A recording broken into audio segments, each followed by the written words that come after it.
Hello, and welcome to your astrological vibrations for Thursday, December 15th, 2022 by Gaia Blooming. I'm Mimi, and our energy mantra for today is I remember I can guide my mind. And we have so much mercurial connection going on today that it's going to be so important to remember you get to guide your mind. And I have a few things to say about that. I'm home. Woo!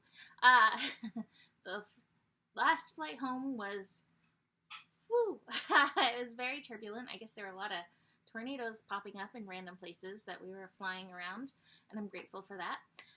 But through the whole thing, my mind wanted to take me on a ride of what it would be like for the plane to crash, or what I would be saying to people after such a horrible plane ride.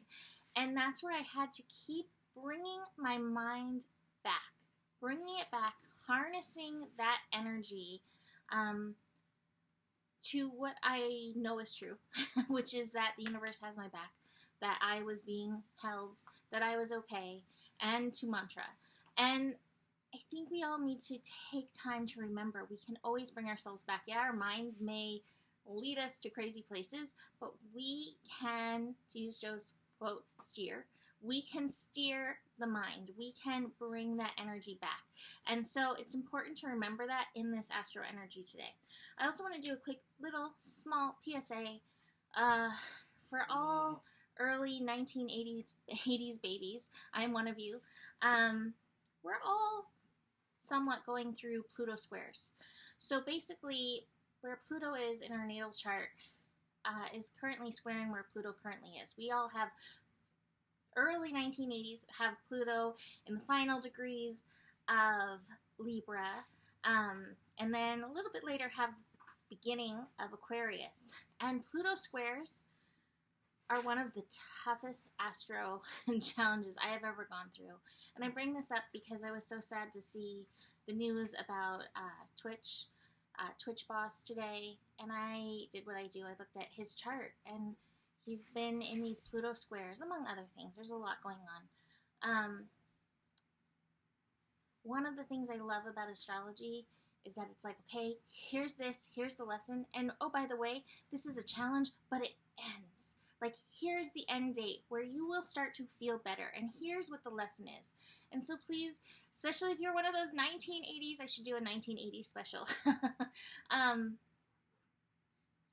These challenging feelings will move through. And we don't know if that's what it was, but looking at his chart, I'm sure that it probably played into it. So just keep that in mind. You can move through these energies, and Pluto has a lesson for us, and we can dig into that. So let's dig into our mercurial lessons today. So we have Mercury today at 12 degrees Capricorn. Oh my goodness, is it in that pre-retro shade? Whew.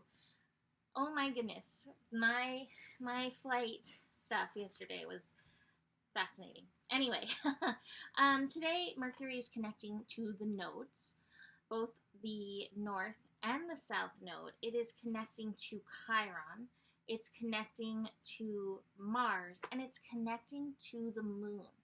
So our mind will, chances are, be pulled in so many directions. And before I looked at the astro really deeply, I actually pulled the cards today.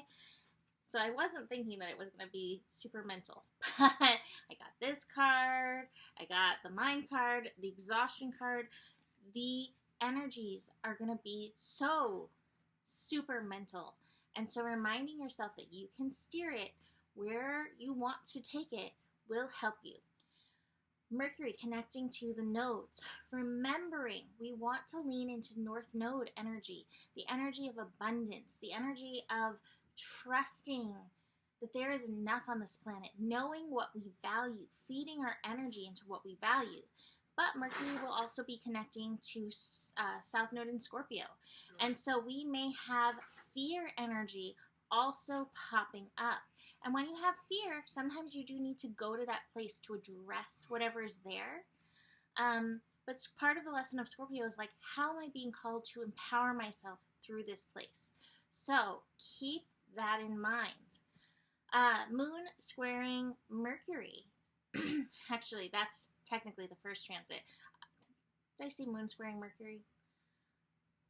That's not what I meant to say. I am in the retro shade. My brain is tired. Mercury squaring Chiron. I'm literally staring at Chiron when I said that. At 11 degrees, that master level degree. In this connection, Chiron currently still retrograde for just, I think, about like a week more or so, is asking us to peel the layers of what we are not. Yet Mercury in Capricorn may be very connected to the shoulds. And so you may be connecting into places where you show up shouldy, where you show up as you think that you should, as people have told you that you should, instead of your authentic self. And that may also play into that nodal connection. You may be playing into that because of fear. We have the compromise card, which is the don't compromise card. And so part of this is recognize where you may be compromising yourself or your personal values in this energy. So do keep that in mind. That's the first part of the day. Speaking of the shoulds as well, the moon connecting to Mercury, Virgo can bring up that perfectionist within us. Well, I want to show up. I want it to look good. I want others to know that I've got it together. That can feed into Virgo or Capricorn. So again, we have a lot of that energy going on in this. The final Mercury connection is with Mars in conjunct, feeling uncomfortable. I'm going to move this so I can see everything. Just to make sure there's nothing else feeding into this. In conjunct with Mars energy, Mars at 13 degrees, that revolution, evolution energy. And I spoke about how Mercury is going to be going into the retrograde and Mars is currently the retrograde.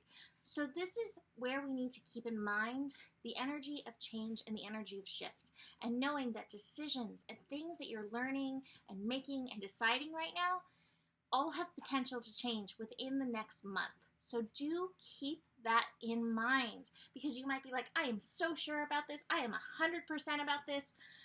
And then within a month, it's like, okay, well, maybe not. So just keep that in mind as you're moving forward, that the way you're moving right now may have a sharp left or a curve or something else. So keep that in mind. I'm talking to everybody, not just you. Joe's like, you talking to me? Everybody. Besides this, Moon in Virgo is also amplifying our mental energy. Moon in Virgo, again, remembering you can steer your mind. And it's so good to check in with your body, your spirit, your soul, your heart, your inner child as you are tuning into these decisions.